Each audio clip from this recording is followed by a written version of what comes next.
right to a channel of Black Fluid.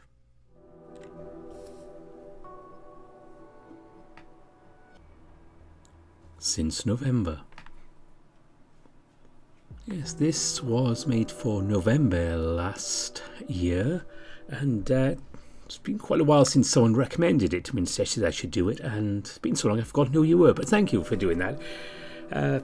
Since that recommendation was made, they've actually come out with a slightly finished version, shall we say, of 1.0 is what we have here.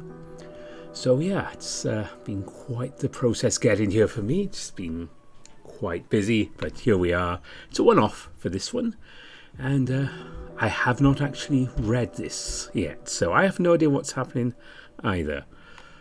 We can find out together. So let's start. My name is Jack. Sweep the leg! Sweep the leg! And I'm currently fighting for my life here on this stolen couch. Haha, gotcha! His character catches my kick and proceeds to wield my guy's leg like a giant club, slamming his body against the ground behind him. You probably shouldn't do things if Val just shouted out. You can hear him. Well, yeah, I know that now. Don't sweep the leg! For a huge bear, Val sure has golden retriever energy. I don't know what to do with that. Why has everyone on his side? You pick the guy everyone hates. It's tradition.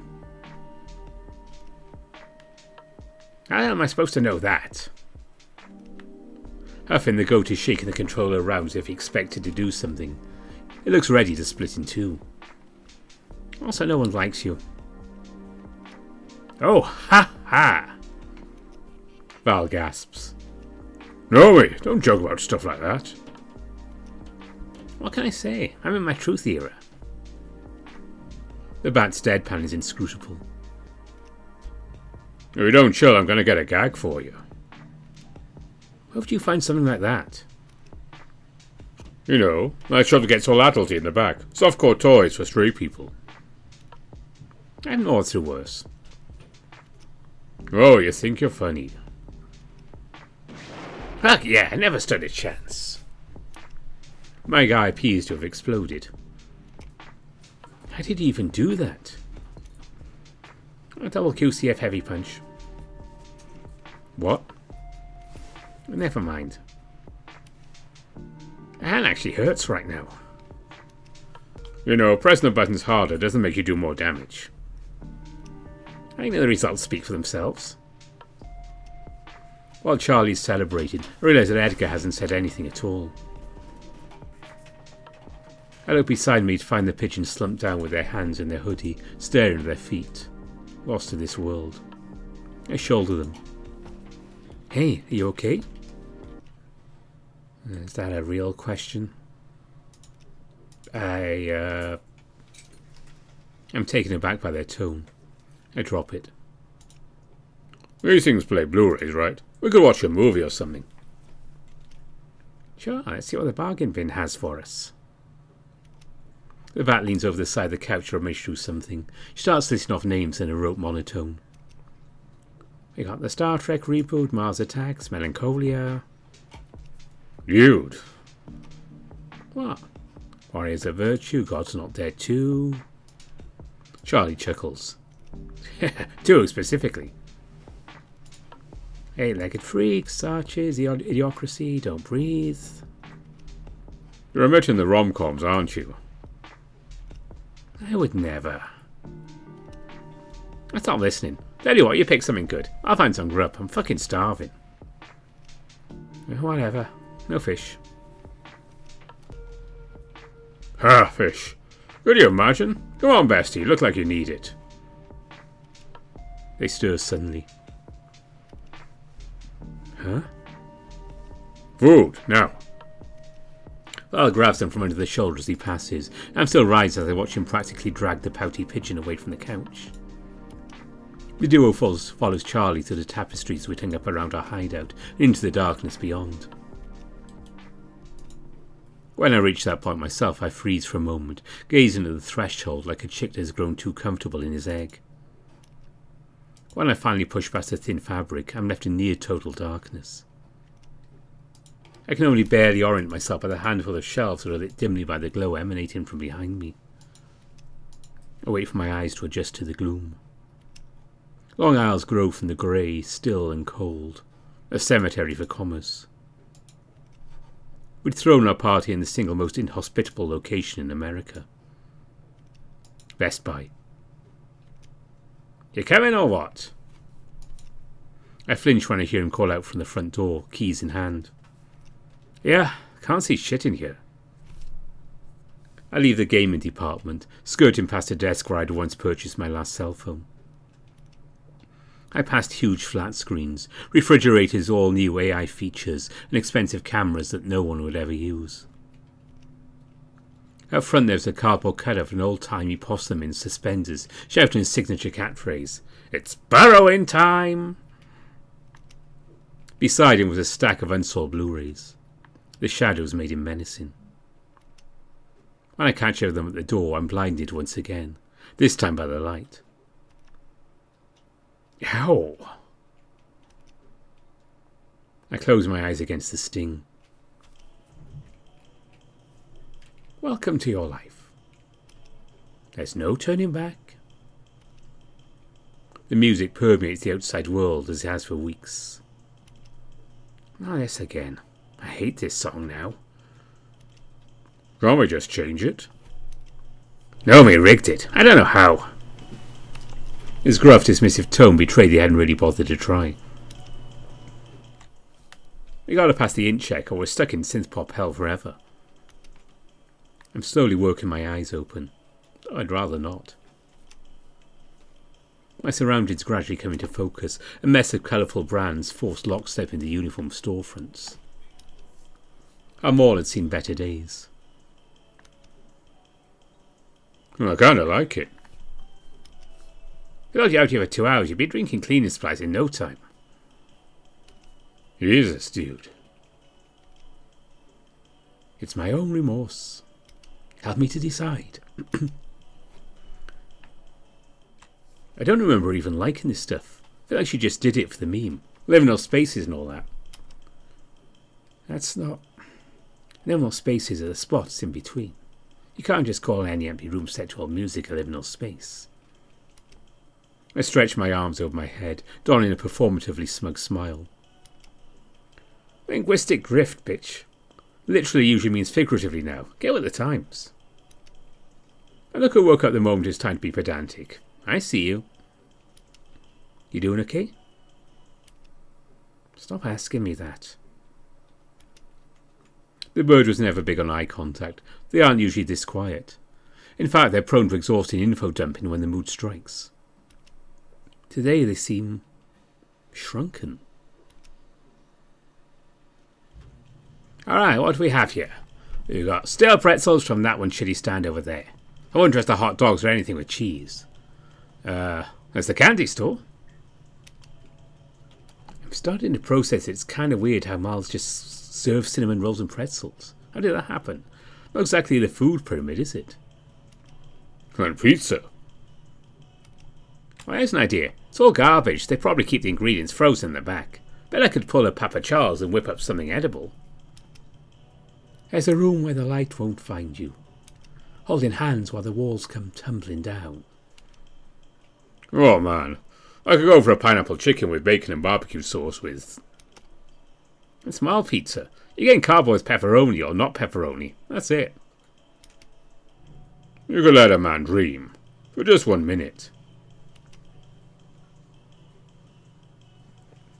It's precarious walking between two large men once they get all animated like this and limbs start swinging around. But I'm an ermine. Being on the smaller side, I've grown used to watching out for dudes that don't do so themselves. Just close your eyes and imagine you're eating something better. Maybe it'll help. Tell Sarah to do that once. Didn't help the flavour.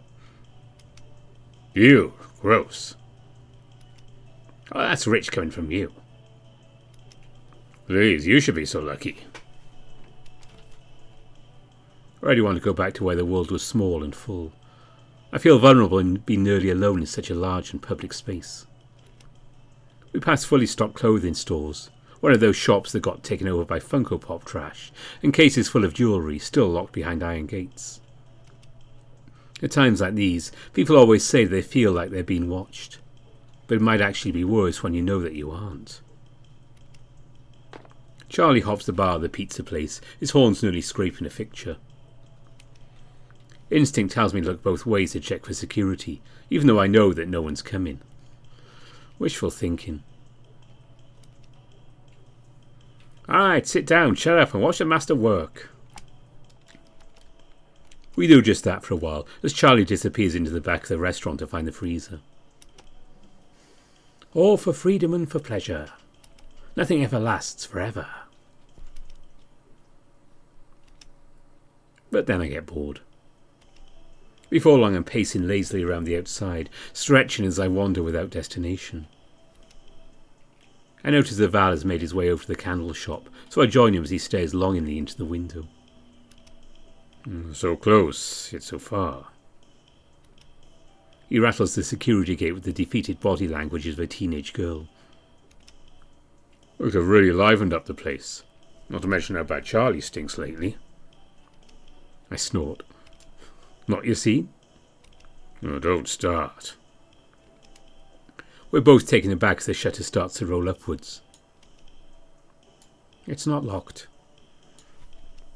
They grunt as they lift the deceptively impotent security measure overhead. Damn, someone's getting fired. Oh my gosh, we are thriving. The giddy bear rushes inside without hesitation. You're welcome. Thank you, Edgar. I give in to sin, because you have to make this life livable. Let's see here. Sea breeze, apple cinnamon. There's always lemon. Campfire. He gasps. Lavender, my beloved, I missed you so much. Like falling asleep in the arms of a big round. We all jump at the sound of a crash as a candle collides with the back wall. The glass jar shatters on impact, raining shards onto the tile below. I'm made aware of Charlie's presence when he lets out a long, low whistle. He picks up another lidded candle and pitches it across the store like a baseball. This one hits a glass shelf, bringing down an entire display of perfume bottles. Hark, that's satisfying. What are you doing? Aghast, the bear is shielding his lavender candle as if it's a baby in his care. Redecorating. It's cameras, dude. Cameras without eyes. A third candle flies to an island of lotions, scattering them like bowling pins for rolling in an arc along the floor, and broken. Ellen's coming. Live a little. Charlie hands Edgar a candle, who turns it over a few times, before winding into the growing mess. This is fast becoming some backwards carnival game. I give in to sin, because I like to practice what I preach. With a resigned sigh and a shrug, Val returns to his shoplifting, the pressure now on for him to rescue whatever he might want before Charlie gets to it. I don't see any sense in getting in anyone's way, but after a few minutes... Do you all smell smoke? Shit, fuck already! And he's gone. The silence that follows is kind of eerie in its contrast. I can now hear that Val's been humming along with the intercom song in order to drown out the ruckus. Edgar uncaps a fat Sharpie pen a little pop and takes the scrawling on the walls to give it their space to take. I bother stopping them at this point, I figure. They step back after a moment to appraise their work. We don't live in the grand scheme of things. I think about it for a moment. It sounds kind of familiar and hopeful, I guess. Almost like when someone says that nothing matters with a smile. But then they return to their work. They write it again. They write it again. Are you... I stop myself. Let's not. I'm gonna... I trail off. I don't really want to be here anymore. Again and again, I give in. That's how my love goes.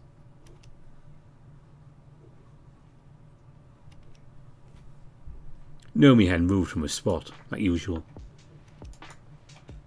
You get lost? I slump onto the couch next to her.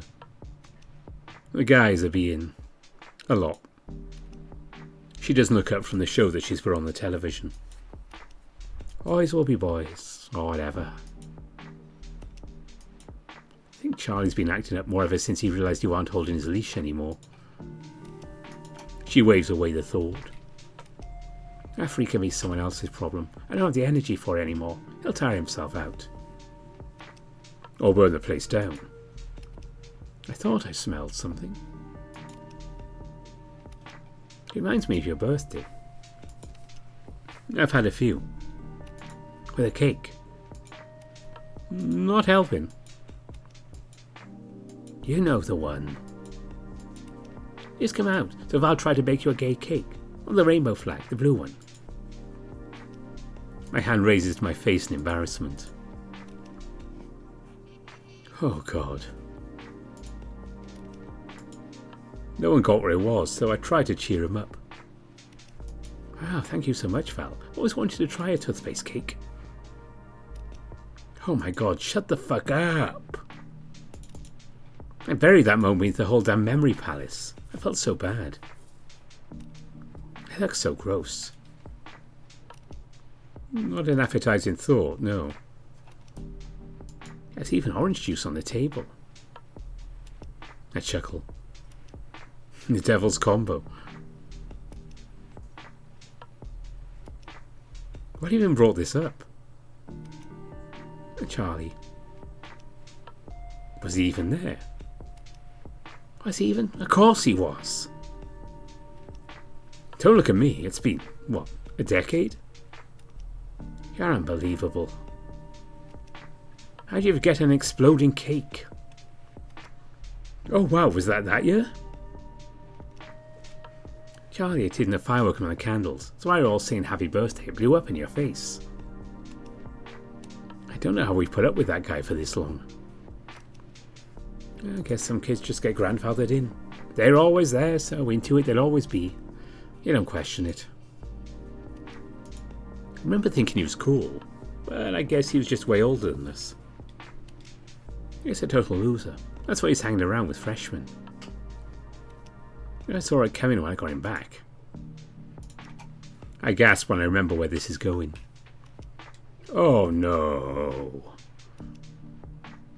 Yeah, see if we glued his horns to a PVC pipe while he was sleeping. That was insane.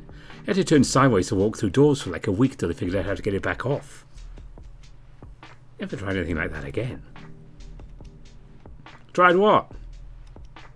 I turned just in time to see everyone else returning through the layers of fabric. Oh, you got lost or something? Val pushes past him. Your illicit pizza delivery, Miss O'Neill. With a sing-song tone he bows, presenting an open box. What am I looking at? I shredded the pepperoni if I put it in the oven. What the fuck? That's genius? That's what you get when you let the man the housework. You might actually be a catch if you just never spoke. Charlie holds up an oily slice with a dismissive expression. Sounds like you're a you problem. Close your own damn ears. Nomi's already halfway through her first slice. Val passes a couple of paper plates to me. I grab a slice for myself, then one for Edgar. Oh, the pepperoni's evenly spread and it's crispy all over. This might be the first ever 7 out of 10 mole pizza. The glass ceiling is shattered. Are we going to watch a movie or something? Nomi scoffs. Ah, you busied me. I'm busied. Pizza's not going to werewolf on you if you turn your back on it. That's fine, we could just talk. Oh, God, anything but that. Just give me a minute. Okay, change your plans. I didn't pick a pizza movie. We need a pizza movie. What are you talking about? The Dark Crystal is objectively not a pizza movie. It's against decorum. Gotta find something like Scott Pilgrim or the first Power Rangers movie or something. What is that odious stench? It smells like teenagers. Stop! I notice that Edgar hasn't touched their food. They're just staring vacantly at their triangle of coolant cheese as the grease gradually penetrates the paper beneath. Hey buddy, are you feeling... Do you ever fucking stop? I'm sorry, just over and over again. Are you okay? Are you okay? Who does that? Take a fucking hint already. Hey, don't harsh the vibe. It's against the rules. Is this seriously working for you guys? Honestly? Hey. I mean, I tried, but sitting here makes me want to scream. How can you keep acting like this is normal? Is this it? This is the whole plan? We got food, friends. Shouldn't that be enough? Yeah, I was wondering when someone's going to say it. We agreed. There's a growing sense of dread within me. I can't fucking do this anymore. This tiny world that we've made for ourselves. I'm sorry, it's not enough. I'm not wrong. I've been playing nice, but sitting around here, it's like we're already dead. This ain't life. Edgar sets their plate aside and stands, brushing himself off. You guys do what you want, but I'm going back outside. Yeah, I'm ready for a change of pace. Just like that, huh? You don't want to do that. But they're already leaving. Go, guys, come back.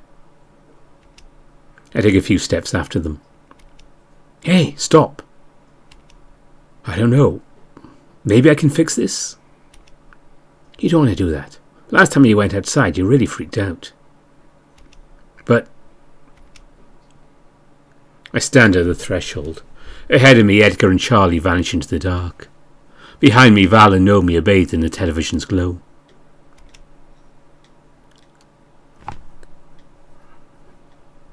So, having not played this, I have no idea how this is going to affect the rest of the story or what. So, yeah. Let's stay with the nicer people, including the bear. Let's stay inside. My heart sinks. I just stand there and watch them go. Two shadows block the far door. And then they're gone. Hey, come on back.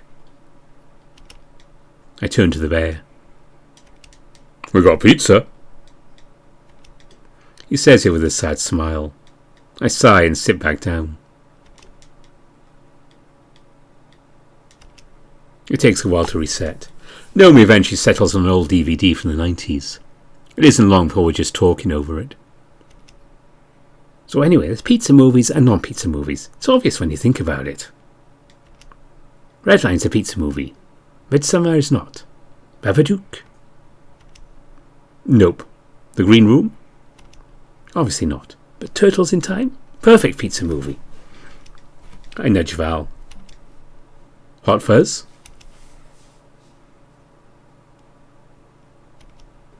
Uh-huh. Is Hot Fuzz a pizza movie? He looks completely lost. I don't think he was listening. He was just kind of spacing out.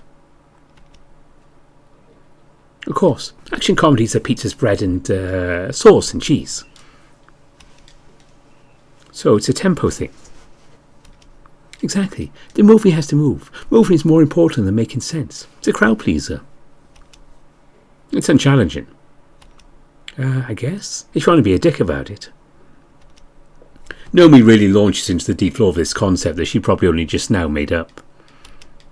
While she's rambling on about it, I check in on Val. When I look over, the first thing I see is his reddened eyes, wide and searching. They wobble there, pleading and unseeing, as I hear his breath falling out of rhythm. I reach out to touch his shoulder, but he recoils. For just a moment there, I feel the bite of an unspoken accusation. I push through it. Hey, what's wrong? His face drops to his palms, hiding away. This isn't right. What? Leaving things like this. Come on, don't get weepy. Shut up. I hiss it. Ignore her. Like what? Look on. We didn't. We should have fought harder. It's not right. There's a tremor in his voice. I reach an arm around his thick frame and pull the bear closer. Shh. Don't worry about it, man. Charlie's probably just going to blow off some steam and come right back. You'll see. And if he doesn't? What then? What if that was it and that stupid moment was the last we ever saw of? Stop. Could you live with that? After all these years, losing him just like that. We didn't even talk it through. Not here.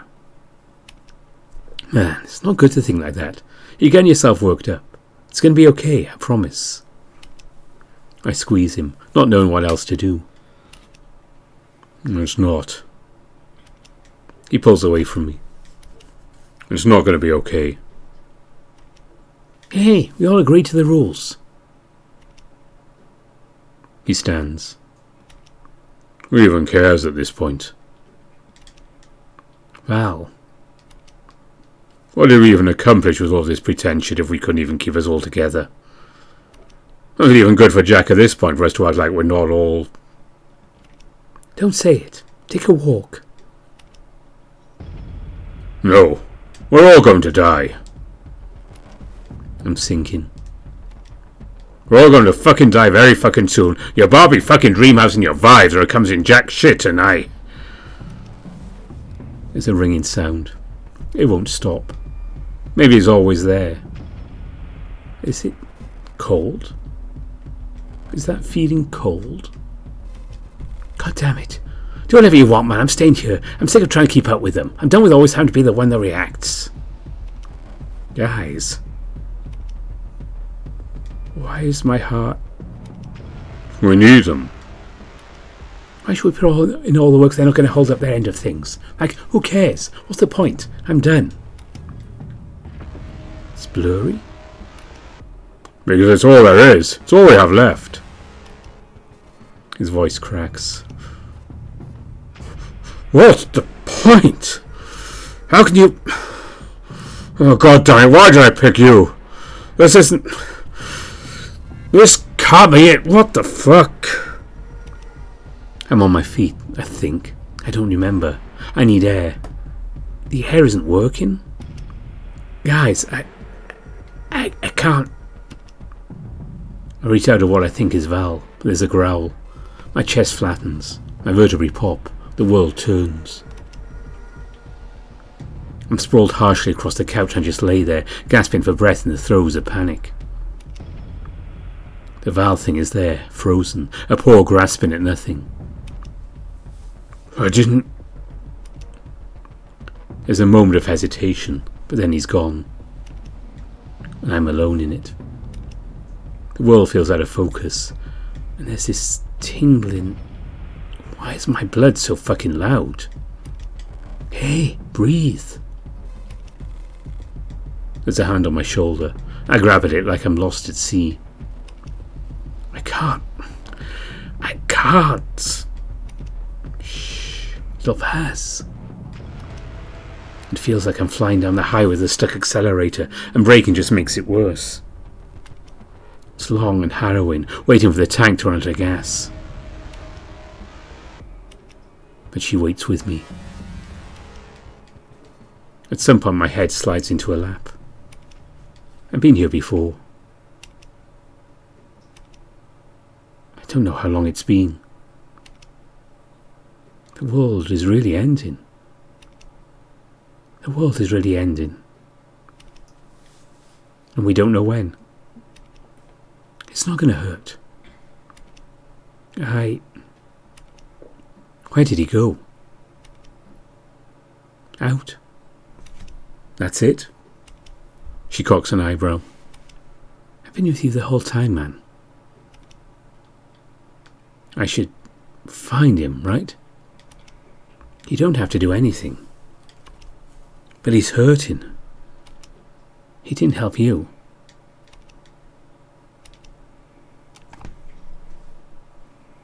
Let's go and try and find him.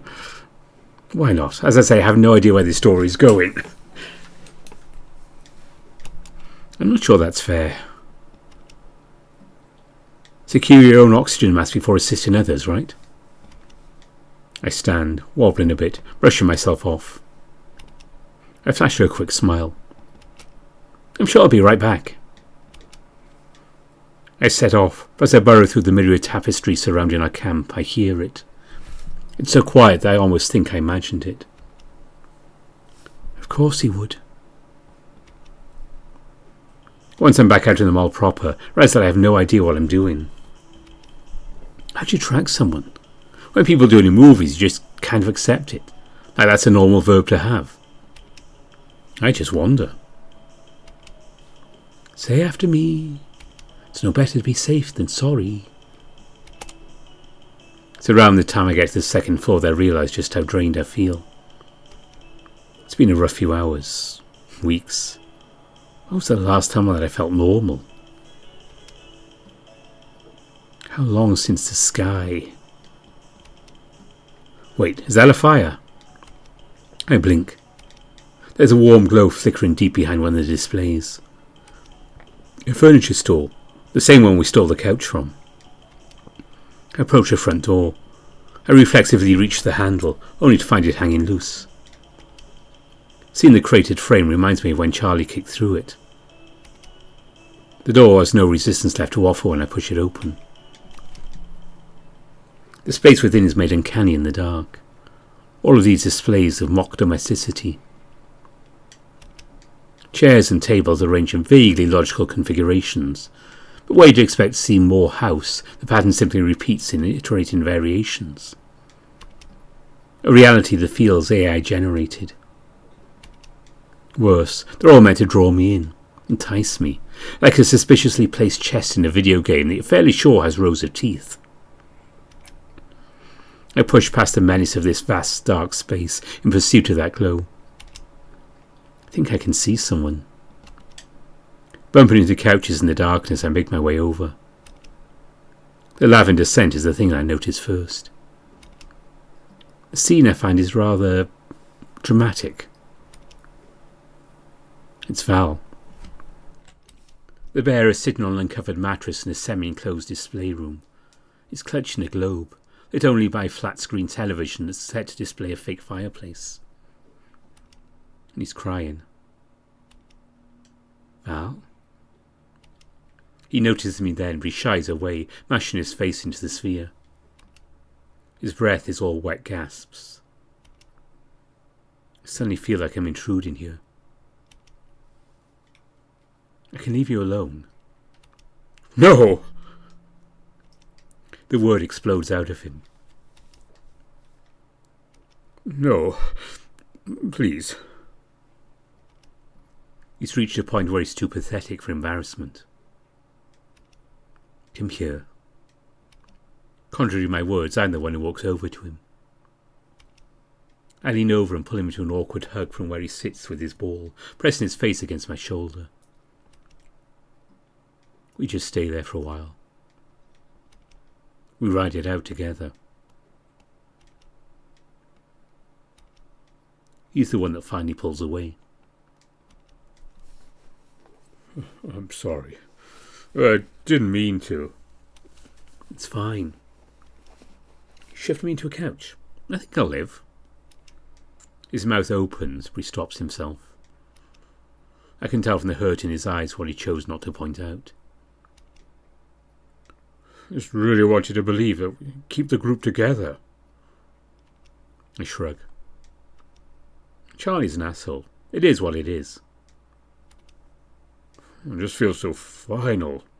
That was it. Why can't anyone else feel that?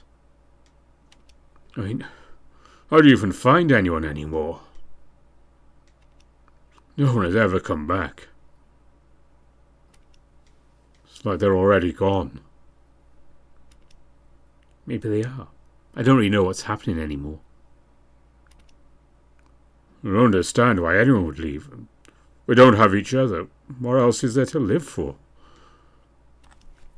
It's like I'm watching my world get smaller and smaller, and nothing that I can do can stop it.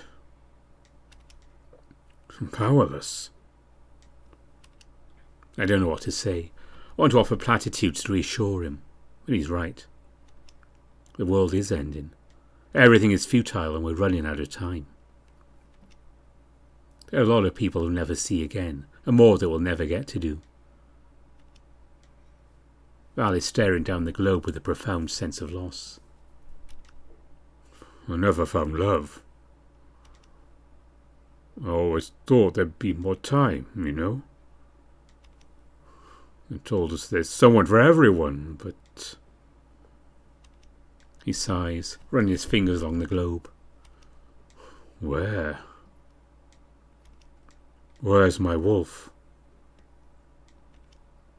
I sit down beside him. The cheap mattress groans beneath our weight. I spot the candle from earlier, nursing a flame. It's tough. A real meat market, putting yourself out there over and over again. I kind of burned out myself. I dream about him. Really? Yeah, don't laugh. He's an Arctic wolf with big broad shoulders, but a soft belly. He's super into fitness, so he takes me on these really long nature hikes. And we just talk, the whole while. He loves to cook. He doesn't see my anxiety as a burden. He just takes the lead and we dance. He's good for me, not because he shames me into changing, but because that's just how he is. He makes me feel like I'm enough. God, an adult. Right. It's fucked up how you get older and you don't feel any different. You just feel old and useless. But then there's people who seem to just slot right into the world. Like they know who they are. Like they were made right. The globe drops to the floor, which bounces once. It collides with the television, bringing it crashing down. Val doesn't even flinch. He just groans, letting himself fall back onto the bed. I bet he's real. I bet he's real and he's falling asleep right now in the arms of his pup Thrupel, who just railed mercilessly for hours while showering them in compliments. Damn, the legend grows. Believing in him is the easy part. The hard part is telling myself that he'd bother with me. He runs his fingers through his hair, massaging his scalp. Oh, you're not so bad. I don't know if anyone's actually as put together as they look. Oh, yeah. What did you hope for in a boyfriend? I don't know. Large? Warm? That's it? Sure, I guess. It's all negotiable, really. Like, I've been fucked, I've been on dates, I've been to parties. But ultimately, when everyone turns in for the night, when they retreat, I'm alone. You're not alone. I'm not, but I am. It's weird being in a room full of people that you like, but still being lonely. Sometimes it feels like everyone's the most important person in someone else's life. And when it comes down to it, I'm not. They all leave me for each other, and it hurts. And now, I guess I never will be that person. Like I was the background character, the neighbour in some sitcom, my entire life. So, yeah. I guess on some instinctive level I just want to feel warm. As far as everything else goes, surprise me. I lay down and let the bed support me, stretching out. It's not like I don't have standards or whatever. It's just, why specify? I don't care what his job is or what colour fur.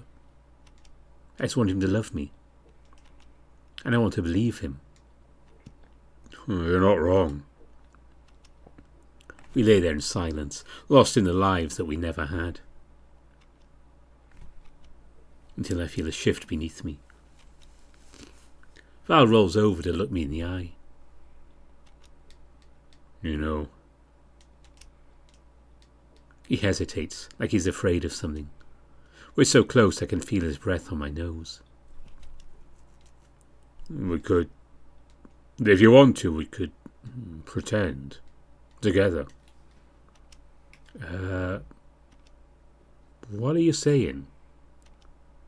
There's a desperation in his eyes. I mean, we could be warm together tonight. I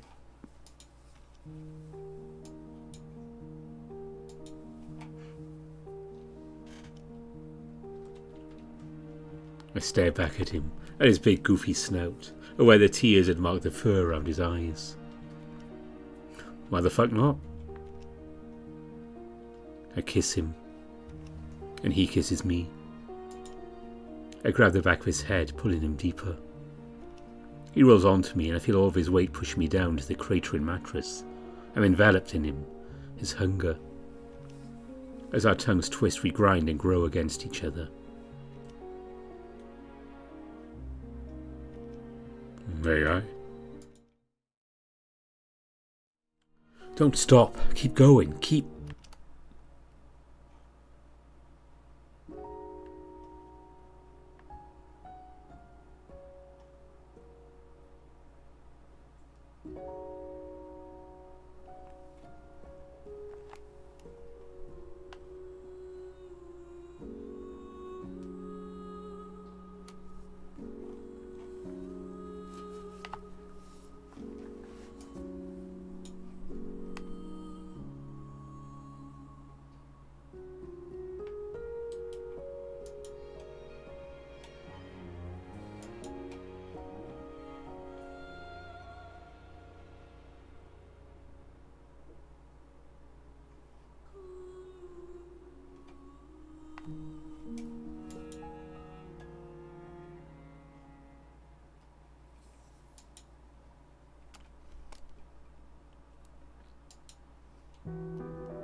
That was something. Yeah, unfortunately, even though we don't see anything there, the way YouTube is these days, I wasn't comfortable actually reading description there. So I had to give you just that last line before anything got completely spoiled by what I can get away with on YouTube. But that was very impressive. I enjoyed that. I hope you did too. It's nice once in a while to do these kind of one-offs just to show some different stuff. And of course there's November coming up again soon, so there'll be more stuff. And you can definitely go to itch.io and download this and try the other options, the ones I didn't take in this video. So yeah, you can see what else happened and decide your own route there. But yeah, excellent work everyone, I really enjoyed this. And next week we will be having Spectrum of Hybrids. We can with Gideon's route there. And also either this coming week or the week after, depends how things go. We're starting up a new midweek series called Brock the Investigator. You may have come across it. It's a game on Steam. It's going to be a bit different because it's actually fully voice acted, so you can get more gameplay, me reacting, stuff like that. And we'll see what everyone thinks of it. But we'll see how that one goes. It's something different, and we'll definitely give me feedback on that one. And don't forget, if you like this, let the devs know. It's always good when you create something like this that people get back to you and say if they liked it or not, what they did like, what they didn't like, especially what they did like. It's always good to know. So you can find them on itch.io. And as always, at this point, I'd like to say thank you to all my donors on Ko-fi and Patreon. And my top patrons are Andy Peng, Aaron Fox, Bastian, Baker, Brian Hall, Gobus Visser, Dissonance, Exact, Grizz, Harvest Mouse Productions, Evan King, Kartek, Matt Kenya, Gracious Yevon, Lark Huskerton, Hyperdefined, Greylock, Ara Amaterasu, Tiger Cub, Sumuto, Spiderling, Rafu, and Omar. So thanks to everyone who supports the channel on Patreon, and you just for watching. There's kind of no point in me doing this if none of you bother tuning in any time. This has been Since November. Go and check it out for yourselves. Give it a download and give it a rating on itch.io as well. So until next time, whether it be Brock or Gideon, Bye for now.